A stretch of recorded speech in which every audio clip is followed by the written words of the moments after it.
She was 35 or 30 when she came into the royal family. Shame almost never comes from enemies. It usually comes from people who knew you before the glow-up, before the image got cleaned, before the story was edited down into something shiny and easy to sell. The people who saw the raw version don't forget what they noticed even when the world moves on. For years, Prince Harry spoke like Meghan Markle was rejected only after stepping into royal life, like criticism magically appeared the moment titles and tiaras showed up. But according to a man from her life long before palaces and press rules, the first real rejection happened way earlier, and it wasn't loud or cruel. It came quietly from a family that felt something was off and chose not to ignore it. This isn't a breakup story or messy drama for gossip's sake. It's about warnings that never made it to the one person who needed them most. It's about what happens when the past doesn't scream or accuse, but calmly explains itself. Once patterns get named, they stick, and even princes aren't protected from that moment of clarity. Royal love stories love to start at the gates. Engagement interviews, polished smiles, carriage rides that scream arrival. But the chapters that matter most almost never start there. They start years earlier, in regular homes, around basic dinner tables, long before public image teams step in. Names get learned, habits get noticed, and opinions get formed before crowns ever enter the chat. Before all the global attention, Meghan Markle lived in a much smaller world. A world where ambition showed without a filter and patterns showed up before anyone labeled them destiny. At least according to accounts resurfacing now. That world included a man named Joe Guiliano and, more importantly, his family. Families clock behavior early. Institutions only make it official later. Families notice how someone handles conflict, how loyalty is treated, how fast connections turn transactional. They don't judge once, they watch over time. And when families pull back, it's rarely explosive. It's quiet pauses, delayed plans, cautious conversations, and eventually commitment that just stops. According to Giuliano's account, this is where the story really kicks off. The rejection wasn't about jealousy, class pressure, or social bias. He claims it came from concern. His family sensed instability, a cycle of emotional closeness followed by sudden distance, ambition taking priority over real connection, and intensity that didn't always feel grounded. These weren't attacks or labels, they were hesitations. And in family dynamics, hesitation is often the last signal before separation. At the time, Meghan reportedly reframed that distance as misunderstanding, ambition being confused for coldness, drive being mistaken for detachment. In her version, resistance meant she was simply meant for something bigger. That storyline would sound familiar later. But back then, there was no palace to blame, no tabloids, no ancient system to point fingers at, just a family that decided not to move forward. All of these lies started coming out, but we didn't know that she had told the royal. That's where the stakes quietly rise. Because when Prince Harry entered her life years later, he met a carefully packaged past with missing context and no warning labels. Old relationships were presented as closed chapters that demanded sympathy, not questions. Harry, shaped by loss and loyalty, leaned into the role of protector. He genuinely believed he was the one who finally understood her. That savior instinct wasn't an act, it was real. And real emotion can get risky when paired with selective storytelling. Inside royal circles, background checks don't stop at resumes. Advisors look for repeated behavior, not one-off moments. While Giuliano's family was never flagged as a major issue, their complete absence from Meghan's public narrative didn't go unnoticed. Patterns don't disappear just because they aren't mentioned. It was a silence that carried weight during early briefings at Kensington Palace. Not crimes, not scandals, just gaps. A former partner whose family quietly stepped back, a marriage with Trevor Engelson that ended suddenly, leaving little of the closure usually shared in interviews. Taken alone, these details seemed minor. Together, they hinted at a pattern: closeness followed by separation, progress followed by withdrawal, reinvention that often required others to disappear. Harry didn't see a warning. He saw injustice. People close to him at the time said he interpreted family disengagement as proof of narrow-mindedness. He folded these moments into a larger story of Meghan being underestimated and mistreated. Concern became cruelty. Caution became prejudice. This was the first real fracture between perception and pattern. The palace did not intervene. Early relationships rarely determine outcomes. Institutions usually wait for repetition before making judgments. But records remain, notes accumulate. As the engagement drew near, some advisors quietly reviewed those early silences. Not to stop the union, but to understand it. They asked why Meghan's past seemed full of exits rather than continuities, why families drifted instead of integrating. The questions were never meant as confrontation. They were preparation. Harry, however, felt them as betrayal. Every hesitation felt like a rejection of the woman he loved. He leaned in emotionally, dismissing caution as bias, positioning himself against the very systems intended to protect him. The prince, who had always struggled with abandonment, now mistook warning for it. The story moved forward, driven by love, defiance, and a belief that the past didn't matter once a title was added. But families remember what institutions record. Joe Guiliano's family didn't reject Meghan because she might become royal. Their concern came long before that possibility existed. They watched how she moved through relationships, how people were used and sometimes outgrown, how loyalty was demanded but not always returned. When this perspective surfaced years later, it shifted the weight of everything that followed. By the time Meghan entered Harry's world, her past had already been streamlined.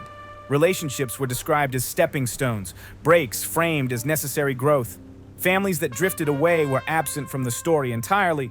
What remained was a neat arc of ambition and resilience meant to inspire admiration rather than scrutiny. Harry didn't question it. Observers say he leaned fully into the narrative. In the early months, his protectiveness was fierce, almost urgent. He felt he was witnessing history repeating itself. A woman misunderstood by systems, threatened by her independence. It mirrored his own unresolved grief and anger toward the institutions that had failed his mother. Emotional sense often outweighed procedural caution for him. This is where the warning never landed. Joe Guiliano's family, as described now, didn't reject Meghan loudly or with cruelty.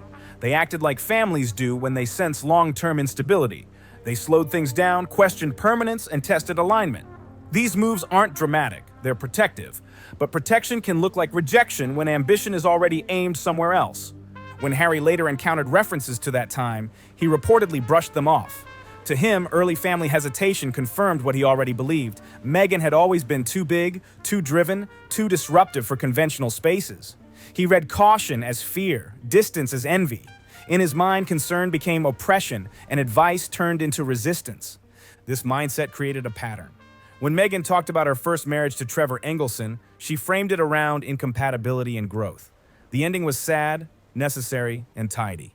What rarely got attention was the abruptness of the breakup, how fast that chapter closed, and the absence of lingering connection, shared history, or reconciliation. None of this suggested wrongdoing, but it revealed something Harry didn't want to see. Proximity in Meghan's life often had an expiration date. Palace advisors noticed. Vetting teams are trained to spot continuity, long-term friendships, family integration, relationships that don't vanish. They look for evidence that someone's past doesn't require constant reinvention. In Meghan's case, they found fragmentation. Different lives, different circles, minimal overlap. People who once mattered were no longer mentioned. When these points were raised carefully, Harry bristled. According to those present, he heard judgment where none was intended. He accused advisors of hunting for flaws, refusing to see Meghan as she was now. To him, the past didn't matter. Love transformed everything. This was the second warning missed. Institutions don't study the past to punish. They study it to predict. Repetition is their real concern, and repetition rarely makes itself obvious. It hides in departures, not arrivals. The more Harry defended Meghan, the more isolated he became from voices urging caution. That isolation wasn't forced. It was chosen. He trusted instincts over experience, emotion over precedent, stepping unknowingly into a pattern all too familiar in royal circles, believing love alone can override history. Behind the scenes, palace factions began to split. One group argued that Harry's emotional state made objective assessment impossible. Pressing too hard would deepen his resistance. Their advice was to accommodate, to let the marriage move forward, trusting that responsibility would stabilize behavior. Another group was less hopeful. They pointed to Guiliano's family as an early signal, reinforced by Engelson's abrupt exit.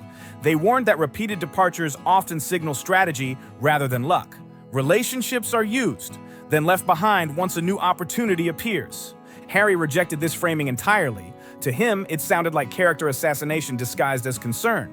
He accused the palace of doing what families before them had done, failing to believe in Meghan. In response, he doubled down publicly. Engagement interviews became stages for destiny speeches, presenting love as defiance and conviction as resistance. The fairy tale became more than romance. It became a statement, a way of seeing the world. The stakes moved beyond personal choice. Once Harry framed opposition as moral failure, nuance disappeared. Anyone who questioned Meghan's past was no longer cautious, they were cruel. Anyone who hesitated was no longer thoughtful, they were prejudiced. This black and white framing left no room for warnings. Meghan understood this. According to people familiar with her approach, she reinforced Harry's instincts subtly, consistently. Past rejections were rewritten as proof of strength. Families who stepped away were portrayed as unable to keep up. Every broken or fading relationship became evidence that she was destined for something bigger. The story rewarded loyalty and punished doubt. Harry responded predictably. He chose loyalty. By the time doubts resurfaced, they carried a new weight. They were no longer isolated concerns, but echoes of a pattern.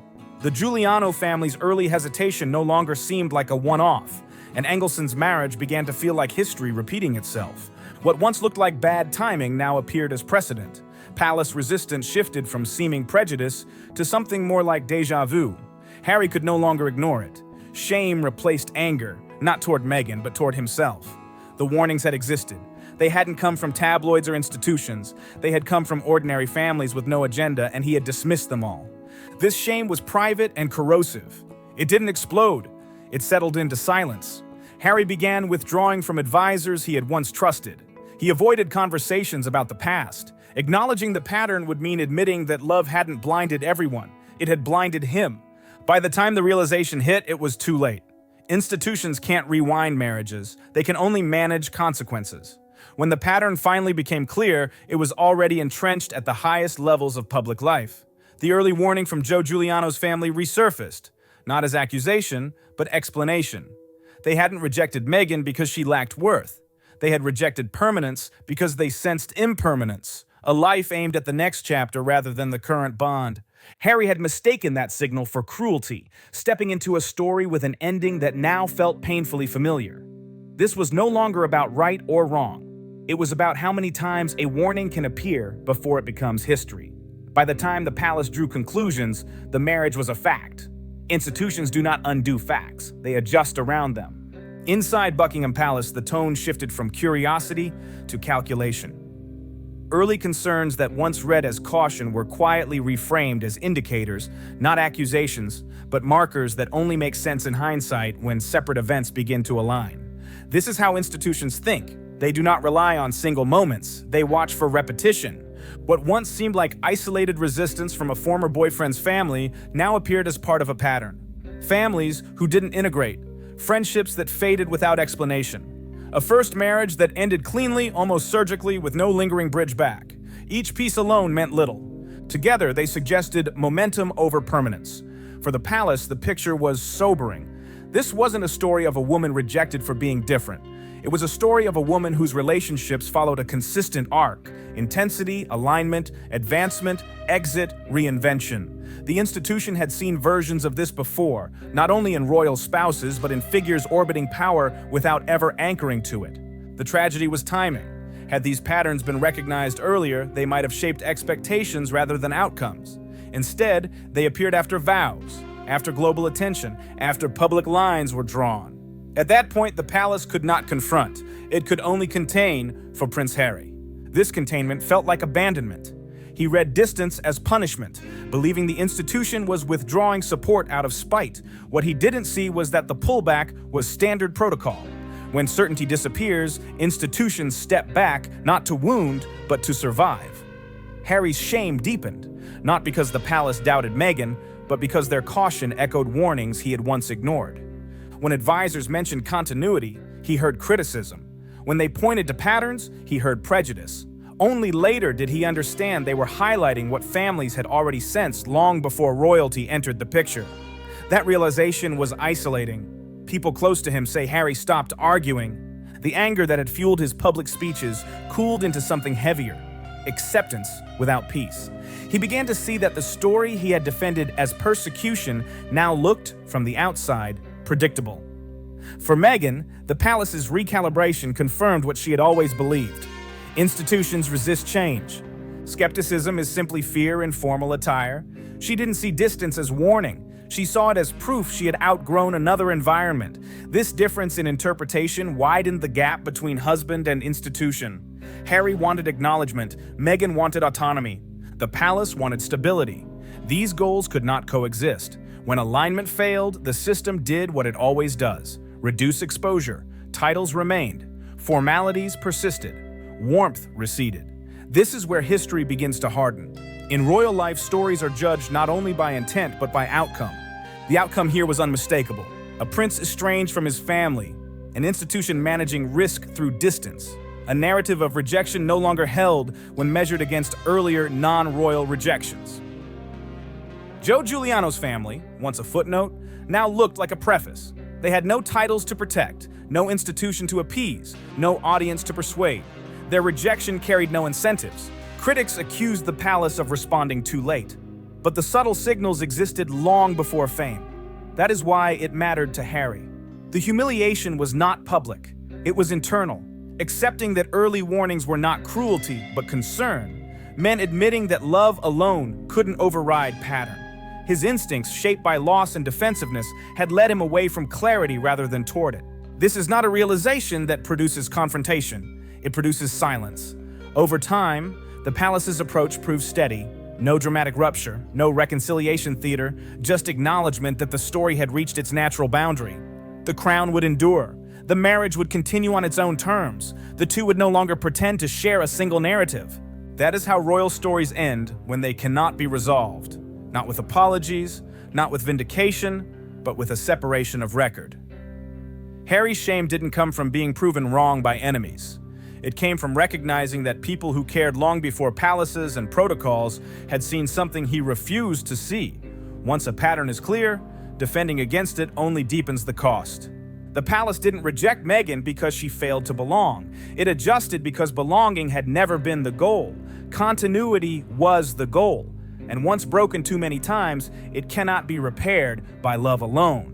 Royal scandals often focus on endings, but the truth usually lives at the beginning. If you watch this and have thoughts, drop them in the comments below. If this breakdown made you see things differently, hit subscribe and stay locked in for more deep dives like this. Don't forget to like the video and share it with someone who needs to see it.